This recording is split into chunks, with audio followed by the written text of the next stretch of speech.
having a framework to understand how to identify these things in your practice is the most important thing. How do we really figure out what that main thing we need to work on? And that's what we're going to be working on this weekend. And this isn't something we made up. This isn't something that we developed. Businesses have been operating like this for centuries. BPA has been consulted. We've probably spent millions of dollars on consulting on how to run our business, and we just filter everything down into our model on how to teach you guys how to run your business as well. So we're really excited about this weekend.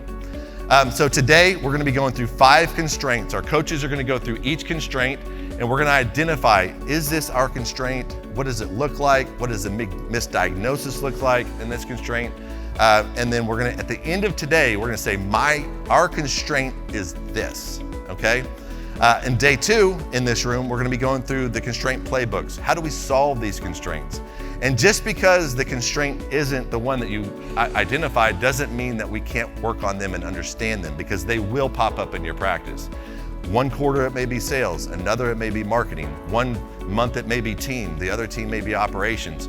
But having a framework to understand how to identify these things in your practice is the most important thing and powerful thing you can have in your practice to be able to go by.